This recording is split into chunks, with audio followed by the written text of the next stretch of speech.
Hello everyone, and welcome back to the Calvin Tobin Show. I am your host, Calvin Tobin. Today we have a lot to talk about, so let's get right into it. All right, Game 3 of the NBA Finals is in the books as the Boston Celtics take a 2-1 series lead. And this NBA Finals has been a very interesting series because every single game has been an absolute butt whooping, and the winner has won by an average margin of 15.6 per game. And if this trend continues, there's a good chance that in Game 4 tonight at 9 o'clock p.m. Eastern Time, that the Warriors, if the trend continues, the Warriors will win by 10 plus points. But we'll see, because last night, the Celtics repeated what they did in Game 1, which is beating the Warriors at their own game, which is shooting them out of the gym and locking them up on defense, which has been their specialty all season long. And what the Celtics also did last night is make history in an NBA Finals game, which is having 3 players score 20 plus points, 5 rebounds, and 5 assists in a single Finals game. And the last players that did it was Magic Johnson, Kareem Abdul-Jabbar, and Michael Cooper in an NBA Finals game. And the Boston Celtics players that did it were Jason Tatum, Jaylen Brown, and Marcus Smart. Now, here is a huge issue for the Warriors. It looks like, based on both games that they lost to the Celtics, that they are in big trouble. And the biggest it factor for them is Draymond Green. Draymond Green has had a horrible final series so far by only scoring a total of 15 points and committing 15 fouls already. And the other night in Game 3, he had by far his worst performance by fouling out and only scoring 2 points. Yes, he did get 4 rebounds and 3 assists, but that's not Draymond Green. If the Warriors want to win the finals, Draymond Green needs to step it up. I'm pretty sure he definitely does not want to be the responsibility of losing 2 NBA Finals, because he did get suspended in Game 5 in the 2016 NBA Finals, and that changed the entire series up, and that's what got the Cleveland Cavaliers rolling. And as we all know, LeBron James doing LeBron James things comes back from the craziest comeback ever and wins that finals. Now, with Draymond Green, this is what he needs to do.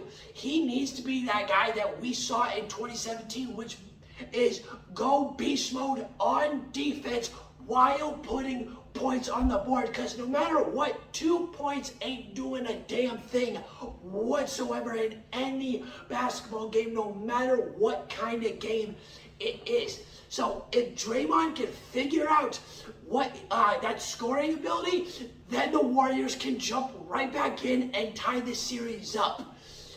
Now, also, with the Warriors, their game was absolutely atrocious the entire game. Like, it's not that they weren't very inaccurate as they were in Game 1, is that they were just very, very inconsistent with hitting baskets all night long. And they only had the lead one time of the entire night, and it lasted literally 35 seconds when they were leading in the third quarter, when it was 83-82, and that was it. And what was even worse for them is that they only scored 6 points. Let me say that again. 6 points in the final 528 seconds in the fourth quarter.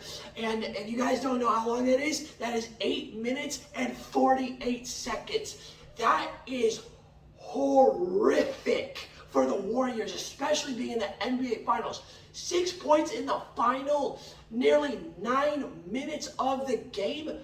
That is horrible. And there's a reason why they lost by 16 points, losing 116-100. And based on how this game turned out, it looks like the Celtics have figured out how to beat the Warriors all entirely. And going into Game 4 tonight, they have a huge chance to take a game commanding 3-1 lead and put the Warriors away. Now, the New York Rangers fans trash talking has slowly gone away, and it completely ended last night as the Tampa Bay Lightning took this series lead, winning 3-1 and taking the series lead 3-2.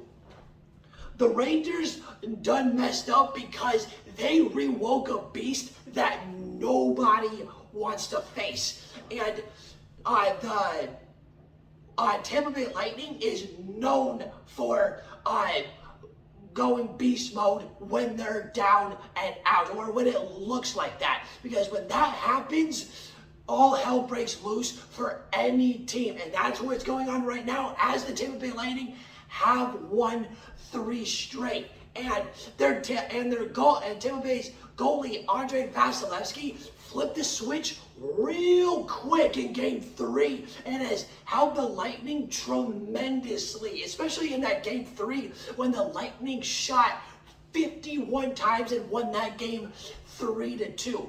The Rangers are in serious trouble because now they're going back to Tampa with Tampa having the lead, and we all know how Tampa is at home. They just don't get beat in the playoffs whatsoever at home. Not necessarily in that way, but this is the defending back-to-back champions, which at this point is starting to look like they're about to go back to their 3rd straight cup if they win Game 6, which I think they will based on how they are doing right now, and it's absolutely scary. Now, with Andrei Vasilevsky, this is a series clinching game going into Game 6, and that's where everybody needs to be scared. It doesn't matter if it's New York, Colorado, Edmonton, Calgary, Dallas, whatever team it is.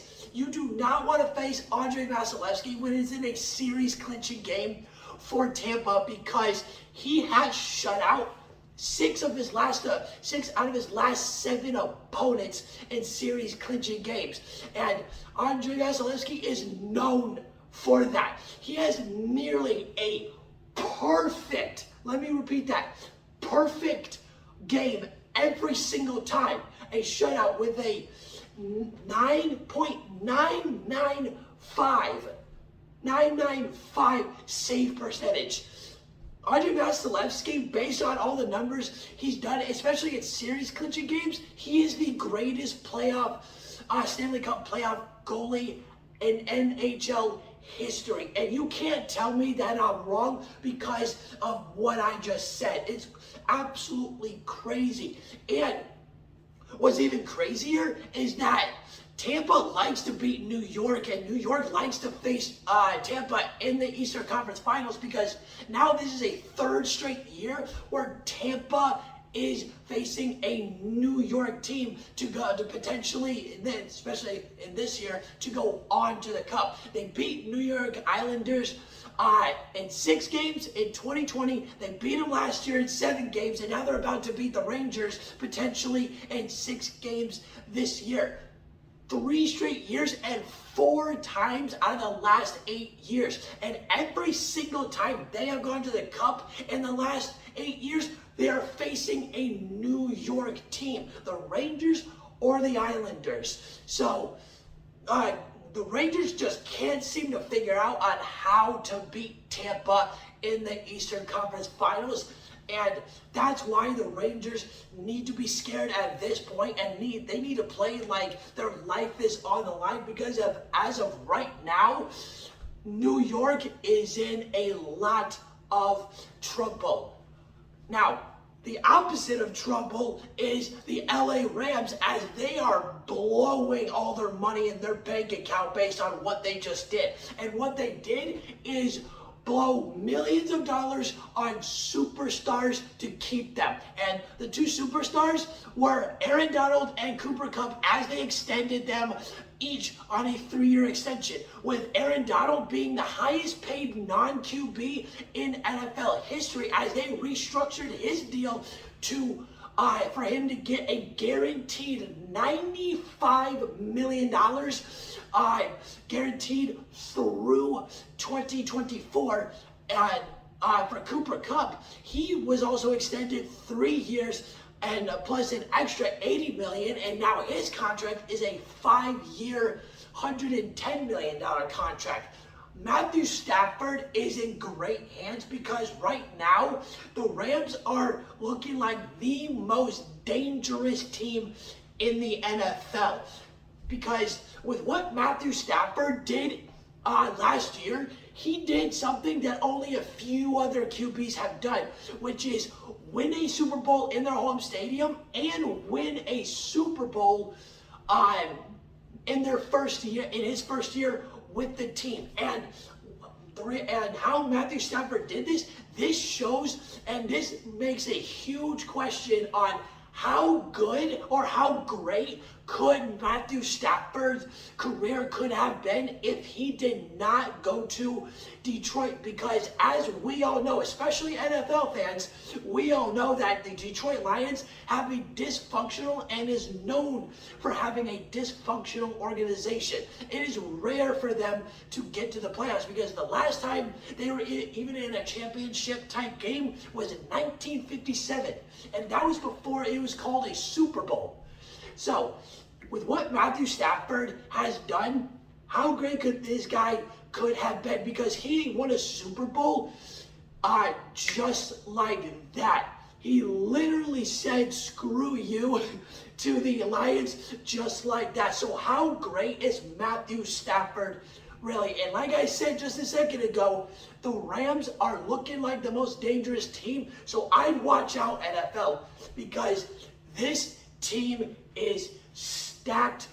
This team is completely stacked and ready to go.